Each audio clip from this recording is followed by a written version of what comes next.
Hello and welcome to another edition of What Does the Giraffe Say Media with me, Kathleen Retourne. We're an organisation that aims to connect people in conservation by holding live interviews on social media. We've had a little bit of a break due to the rainy season, but we are now back in action and I am so pleased to have the guys on with me today. Some of you who are regular followers will recognise Darren from Dogs for Wildlife. And he is joined by Jacquie, who also works for Dog for Wildlife. But their main reason for coming on today is to showcase Tinashe from Imire, Rhino and Wildlife Trust. So he's going to be talking all about his work, his role in conservation, and how dogs fit in with that. So first of all, guys, thank you so much for coming on the show. Absolutely lovely to see you all. Our pleasure.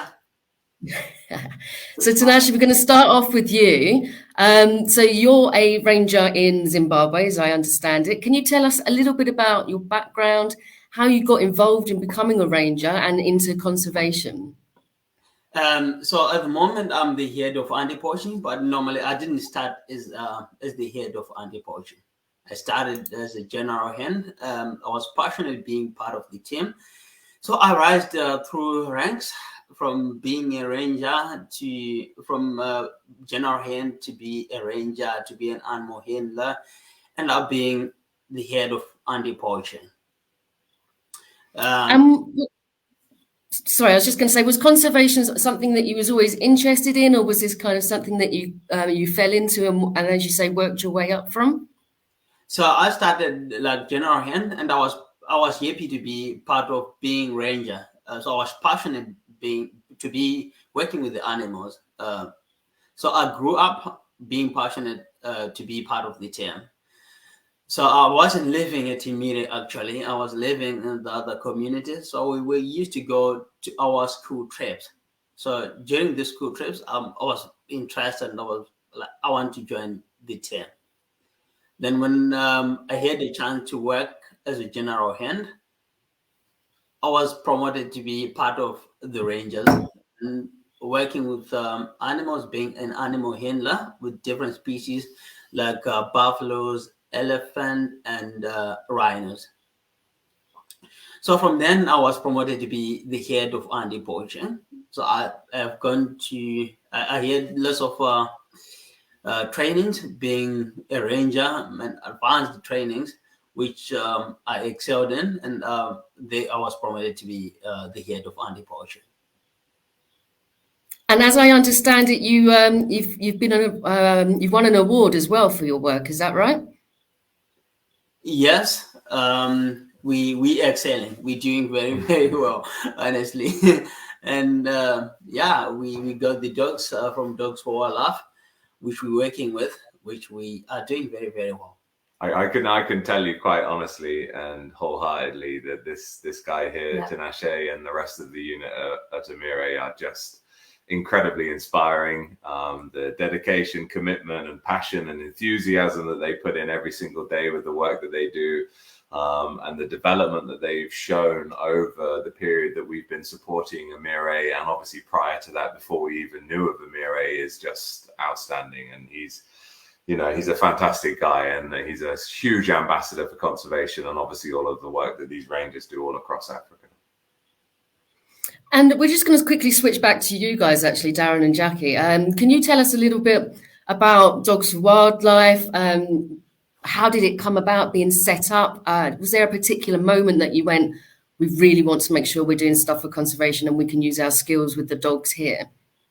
Oh, well, we've always been, since myself and Jacquie have been together 13 years now. And since we met, we've always been avid wildlife lovers, animal lovers. We're both professional dog trainers. We've been professional dog trainers now for each well over 15 years.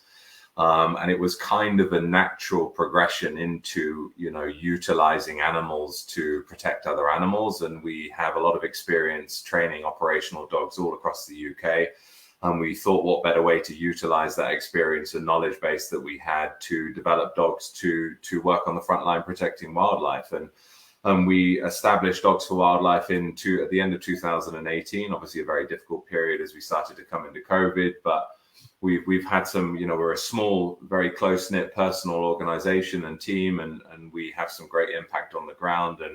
And as I said a minute ago, working in support of guys like Tinashe and all of the other rangers across Africa is incredibly motivating for us. The communities, we're very passionate about the educational element to conservation and wildlife, and we feel that there is no better way from our own personal experiences doing what we do than utilizing specialist dogs to support the work that these guys do, because the success rate is just incredible, and added to the efforts that they put in, it really does make a tangible difference to their abilities and efficiency on the ground. And it's also looking at the whole problem. It's not just supplying the dogs, it's the community-based programs. It's all the other things that go alongside it to make life over there easier, to take away maybe some of the need for the poachers to go out, like empowerment projects, things like that, going into the schools, working with the children, giving them a purpose, giving them the passion for animals that we have, and giving a dog a purpose also, which is utilizing it to work. So you're also helping dog welfare. And with the fact that you kind of mentioned that you are a fairly small charity, you're probably quite stretched on what you can and you can't do. How do you then therefore decide where best to send the dogs? That's a great question. I think the first perspective that we always take is making sure that the infrastructure of a specific wildlife reserve is in place. We obviously want to also work with maybe less supported wildlife reserves. There's lots of very famous large wildlife reserves all across Africa that are supported by many different charities and very large organizations, and there are also lots of other reserves and conservancies that actually maybe don't have that level of input and support. And that's kind of where we fit in. We want to make sure that personnel element, we are heavily involved in every aspect of the training, the deployment, working and developing the rangers, and then also, like we have done with Imire in the past, supporting other initiatives that they promote and are involved with in their local community. So for us, it's a whole package for us. It's not just the training and development and deployment of the dog and working with the rangers. That anything we can do to support conservation efforts, education and community is something that we're very motivated and dedicated to. And I think we also translate that back to the UK, because we go into a lot of UK schools, different areas, colleges, WIs, all different places. And we give talks on, because we can't bring Africa here, but we can bring our passion for Africa to those people. So it's engaging them and them actually taking ownership and responsibility, because it is their responsibility to help in saving these animals. It is their responsibility in helping create better ecosystems.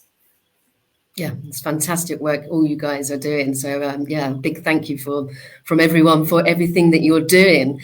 Tinashe, so before the dogs came, when was it that the dogs came?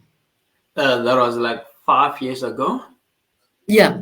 Okay. Yeah. So, and before they came, had you any knowledge or understanding of dogs working in conservation and anti-poaching before? Did you have any kind of preconceptions of what that would be like? Honestly, we got some reserves. They've got their own dogs. We just heard about it, but putting it onto our own ground, we were like, we don't think this is gonna work effectively, because we could think, okay, dogs and animals, it's a conflict and something like that. That was in our mind, or in our own mindset of thinking, without having an opportunity. Then when we had the opportunity, everyone got an understanding that we need to make sure that this is going to work. It wasn't like an easy thing to do, because it was a new thing to do. We didn't knew what we are going to do, honestly. And we were lucky because Darren came along. He helped us with all the information, everything we have to go through, which we followed 100%. Then yeah, it went smooth, honestly. So we had now starting to understand how the dogs works, and that, to be honest, it's paws and boots is making a huge change. It's just a game changer. And what sort of work are they doing in Imire with the dogs? What do you use the dogs for? The dogs, their main job is to track So they track human scent. They don't track animals. So these dogs, they are here to track human scent. Like if someone jumps into the park, people, they normally hide their footprints or paws. We can't see them. Actually, no, we can't, and because they'll be jumping on top of rocks, like logs, whatever, to try and hide their footprints, which we cannot see as human beings. But it's different with the dogs; they use their nose. So we always go around checking for new fresh human scent any time of the day.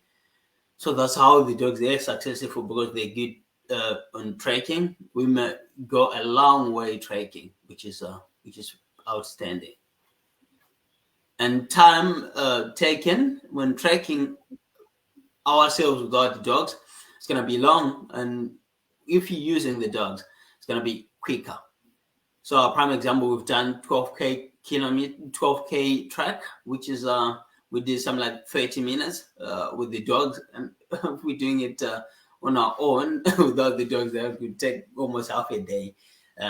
So 100%, it's very useful to have dogs within the park, because they do their thing different to how we do it ourselves, and it's valuable. And if you do it, you can see it on the ground that it's working 100%. I remember when I went over and first met Tinashe and the rest of the unit at Imire, and not a single one of the unit, because obviously they're very experienced rangers, they're very experienced visual sport trackers as well. So they were all very accomplished at following trails of both wildlife and humans through the bush themselves. And I remember none of you believed, did you? That we thought this is not going to work. Yes, normally if you look at animals and dogs within the same park, you'd be like, no way, this is not going to work. And we were like, no guys, we're not going to make it. This is going to be difficult. And we thought it's going to be difficult. Not as happened. What happened and what was in our mind was totally different.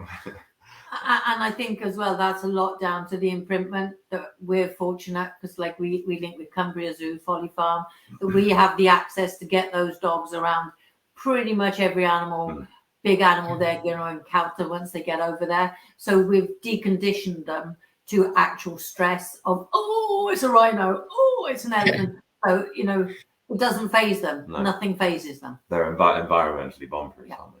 Very, very good. And I think, Tinashe, you actually went along to the zoo, didn't you, with these guys and the dogs to see how that works? Yes, yes, we went to the zoo, but now I'm beginning to understand what it means, because when we go to Murwin, she have gone the whole stages of animals. It makes them feel comfortable. They won't be like panicking. They'll be very good, stable, well controlled, because they've gone through the whole stage. And once the dogs arrive in Zimbabwe into Imire, how do you decide who is going to be that dog's handler? Because it's quite a bond that those animals then create with their handler. Is that something you decide, Tinashe, or is that something that Dogs for Wildlife decide? How does that work? So we are the ones who decide at Imire, depending.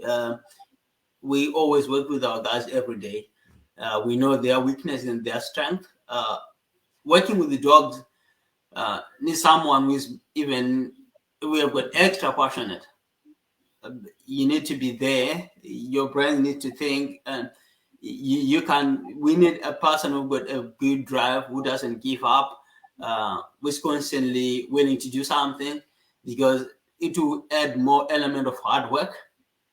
So it means a lot. So we decide as a team, wherever the dog is going, like at Imire, we decided that these few guys, they are capable of doing it. We're looking at what they do on daily basis, what they're capable of doing, and all those things.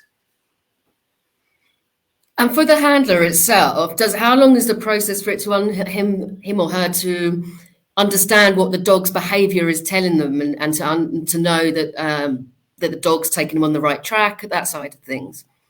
So it's an ongoing process. It's something that it doesn't end, honestly, because the dogs they track, they end up building more experience in what they do. So they're teaching you more things. So it's all about so it doesn't end. That's why I'm saying it needs someone who want to keep on learning. We've got a very good drive of keep on doing things. The more you do it, it's the more you're gonna learn. It's the more the dog is going to get experience and is going to work it methodically. So that's where someone needs to be more passionate, to be more controlled, more thinking about his work. So it doesn't end, because what happened today, it won't happen tomorrow. Sometimes it does happen frequently. So it's predictably unpredictable. I like that. I like that. Very nice. And we've got a question coming through from Jason Staples. Hi, Jason. He is saying that he's been an experimental project training canines to protect a crash or herd from a human ambush. The dogs are with a Rhino crash on a 24-hour rotation, creating a safe perimeter, such as like sheepdogs do with a flock of sheep. Is this something you guys have ever looked into?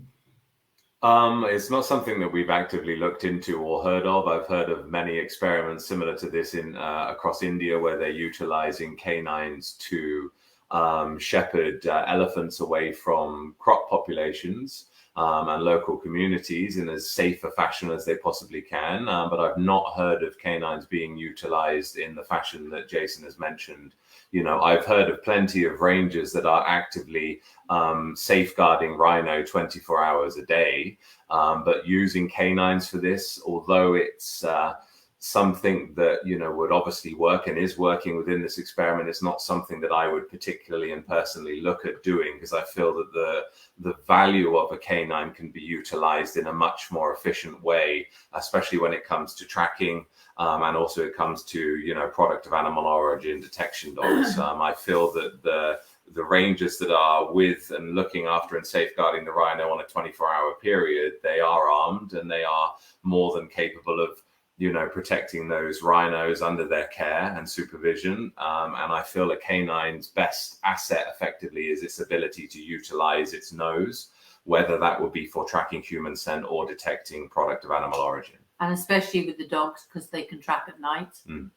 Whereas, you know, if you're just leaving dogs in and around, I'm assuming this is very similar to sheep. Yeah. You're also telling the poachers where the dogs are going to be, which is putting them at risk.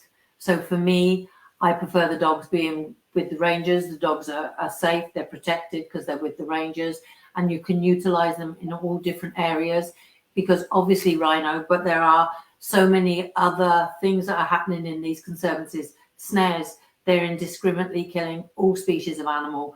So we utilize the dogs for a wider purpose. And our something that's really important to us as well, and where we really specialize, is developing the relationship between the rangers and the canines themselves, rather than just training a dog particularly to work on its own, you know, that's trained to protect rhino. Our speciality and what we see and what we are very motivated by is the development of the relationship between these rangers and the canines, and how valuable and important that relationship is, and how efficient they are working together as a unit. And it's unrivaled. I've not seen it anywhere else, and it's incredibly inspiring. It's pretty special watching you with them. Yeah.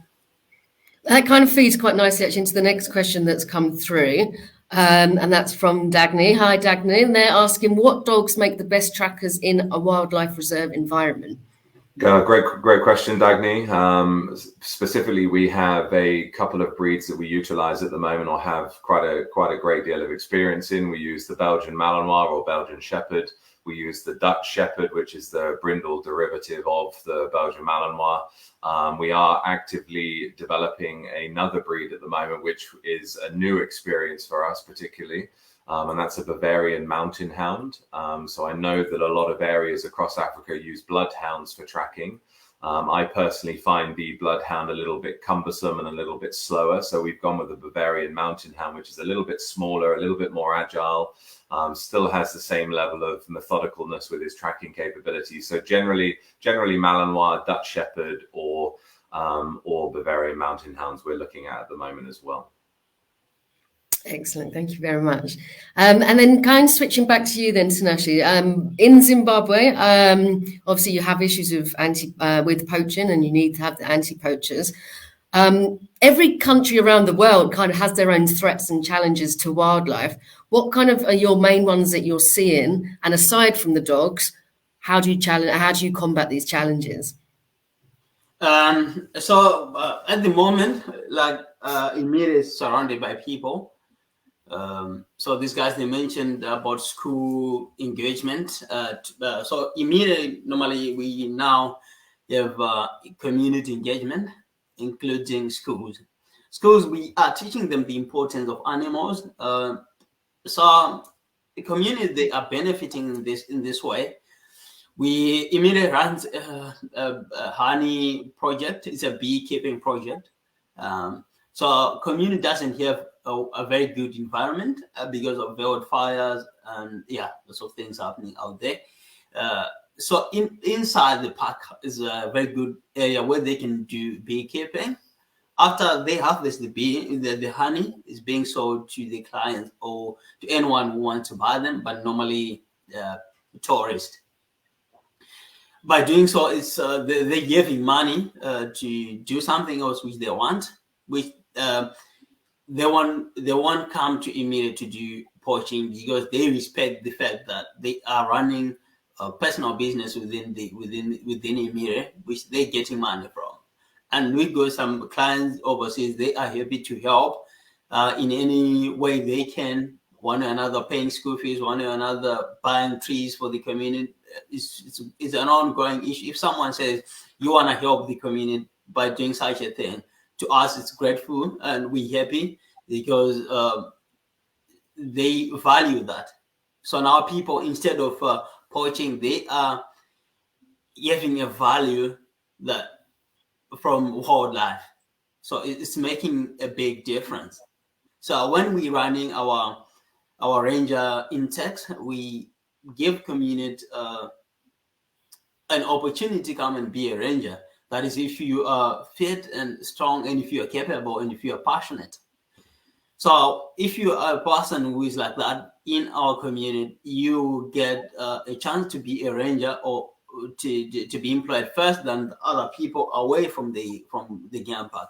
So it's no longer existing. And where I live, we don't have poaching actually, because everyone is engaging in any way they can. You can be an informer, so giving us information that you had someone planning to do poaching. If we got if your information is correct, you get rewarded for that. So normally it's more strategic. It all depends from where you are and how you want to do the poaching thing, but you can be effective in any way.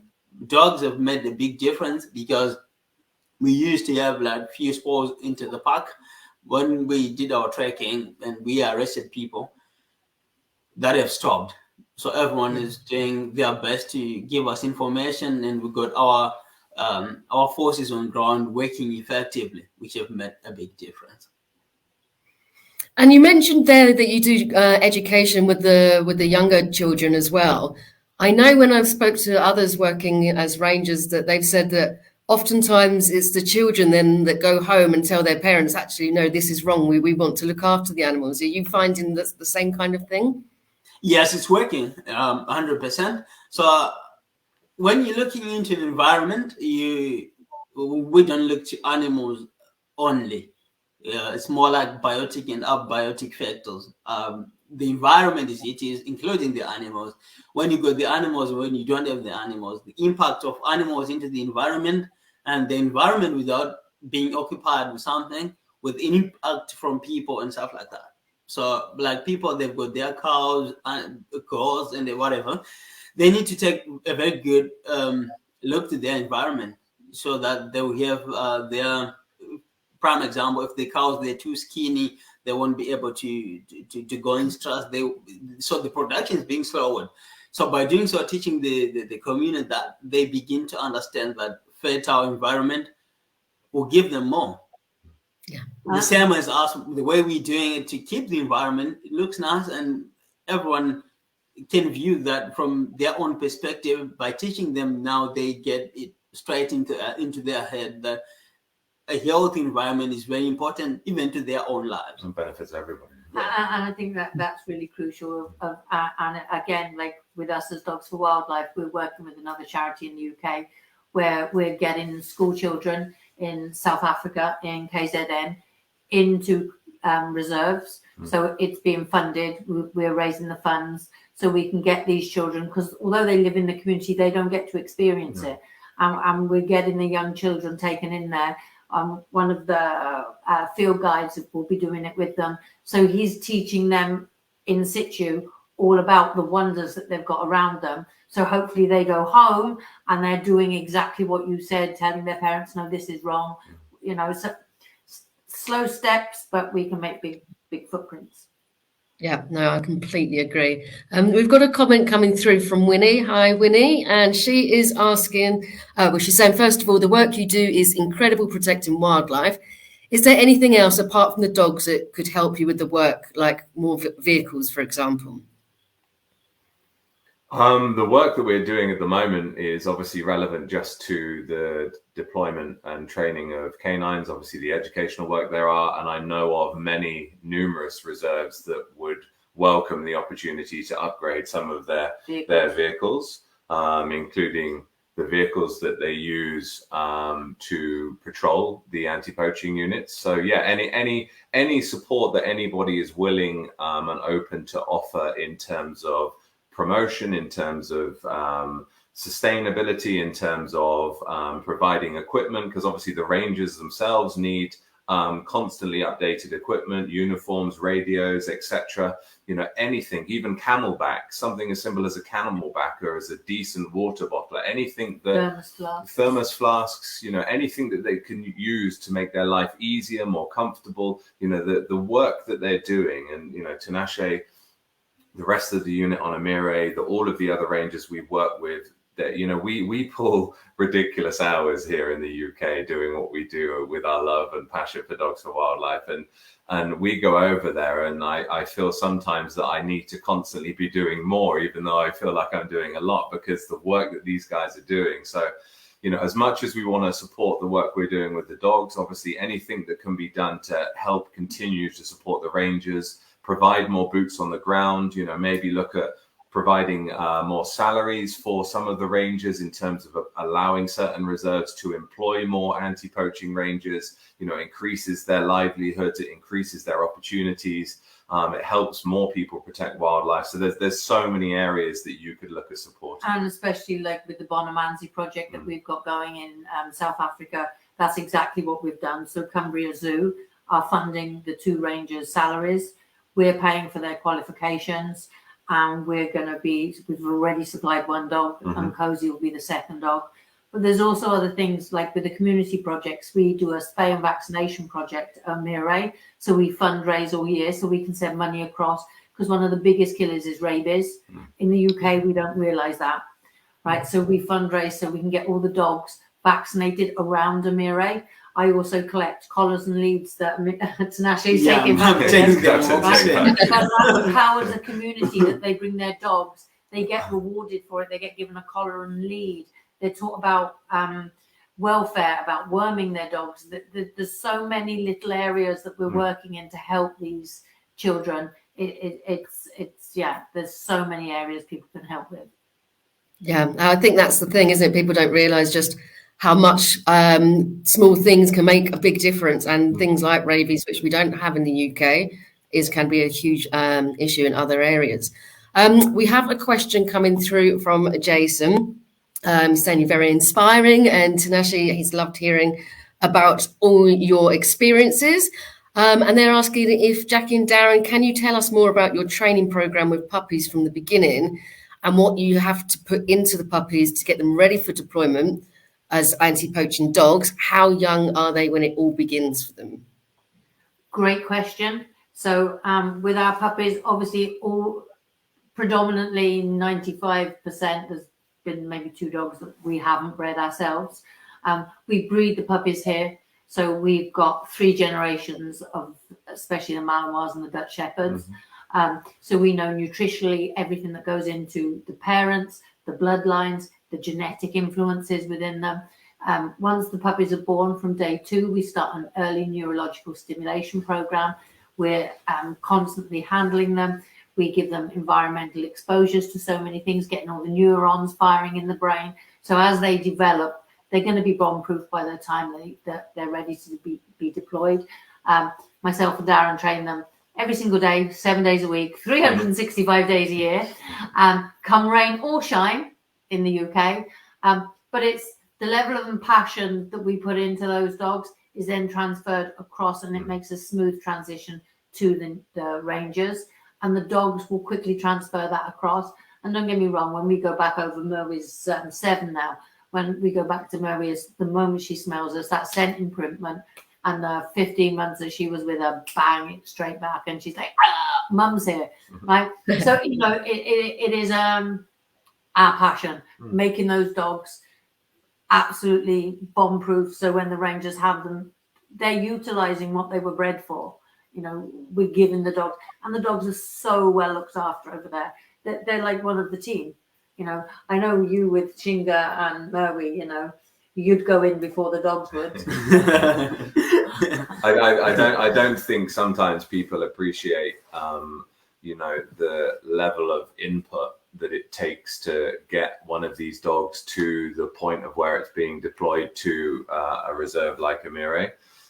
You know, it's a lot of effort, a lot of hard work, obviously, and we're trying to do something that's a little bit different to what is the majority, where we're putting a very personal, unique touch to it, where we're involved from the moment of conception effectively all the way up to where that dog is deployed, operational and effective, working with these guys. And then obviously our support of the rangers as well is very, very important to us, and anything we can do to support their efforts is what we will continue to do for as long as we can. And don't forget, this is our passion. This isn't a job for us. We don't receive any form of payment. This is our hobby, but it is what drives us. We have our dog training company, where we train the dogs and we work with pet dogs, but this is our passion. So this is why we give everything we possibly can to it. And we want to spend as much time as we can trying to make other people feel the same way we do about Africa, about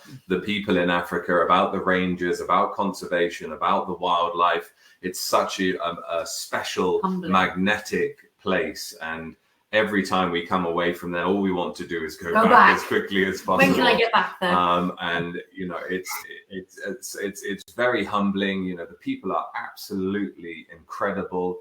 You know, the work they're doing, the dedication they have, the passion they have, and all we're trying to do is take our own passion combined with theirs and make people aware of it and build awareness for it in any way, shape, or form we can. Yeah, I mean, for all of you, all three of you, the passion for the work that you're doing clearly shows through. So that kind of feeds really nicely into my last question, actually, which is for all of you, what keeps you guys motivated? I know conservation can be quite tough. You're going up against huge challenges. It's risky both to human life and wildlife. What is it that keeps you going, and what would you advise other people who haven't got into conservation but might want to get into it? What advice would you give to them? Never ever give up. Every step you take forwards, it doesn't matter if you go 2 back, because you can take that step forwards again. Never be told it's something you can't do. Always push. If it's your passion, doesn't matter what it is in life, you chase it. You never ever give up, ever. And I think it's important that everybody takes that standpoint and everybody together works together, no matter how small that role or part is that they play in helping change our planet and, you know, encourage the right attitude and mentality to what we are all surrounded by every day. Nature is everywhere. It is amazing. It is wonderful. And if everybody can have a mindset of, you know, being committed to making a change, no matter how small that is, then everyone's going to have a huge impact. No way you're gonna hear Rhino saying I'm being endangered. We know that they're being endangered. We should be their voices. So working every day us as rangers, it hurts so much when you get rhinos being shot again. one way or another, we are the people, and we need to keep these animals for generations and generations. So it's our duty to make sure that everything remains in place. That we're gonna see them every day, and us as rangers, when we're out in the bush, we see a rhino, we'll be happy. Nature is good; it makes us happy. But even in the UK, if you're having a down day, go outside, go out and listen to the birds. You know, even in the UK, we have species that are becoming extinct. It doesn't matter where you live in the world; it does not matter. You can get involved in you know, bat conservation. You can get involved in looking after rivers, looking after stopping pollution, getting rid of plastics. There's so many areas that need people's help. Doesn't matter what you do, just do it. Be the change. Yeah. Change. I love that, because I think a lot of times people think you have to be a scientist to be in conservation, and actually there's so many different things that people can do, even just small things of volunteering your time and or your skills or something like that. It all adds up to make a big difference. Thank you, guys. No problem. Thank you. Pleasure. I was just going to say, coming back to what you asked us, what motivates us is, you know, when we first got into this type of world and environment, it was obviously a scary prospect. We don't classify ourselves, myself and Jacquie, as conservationists.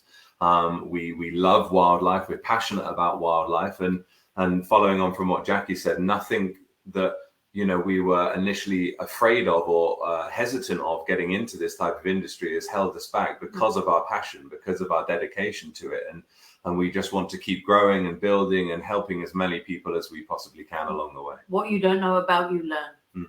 Yeah, exactly that. No, I've loved that. Thank you guys. Honestly, you've been amazing having it on. You're so full of positivity and passion. You're doing great work, all three of you, and I'm so pleased that I've been able to have you on as guests. We've had some lovely feedback coming through as we've been talking, so lots of people cheering you on from all different corners of the world, which is absolutely lovely to see. So yeah, thank you very much, guys, and everyone watching back home. My pleasure. Thank you so much. Care. Take care. Bye. Thanks. Bye. Bye.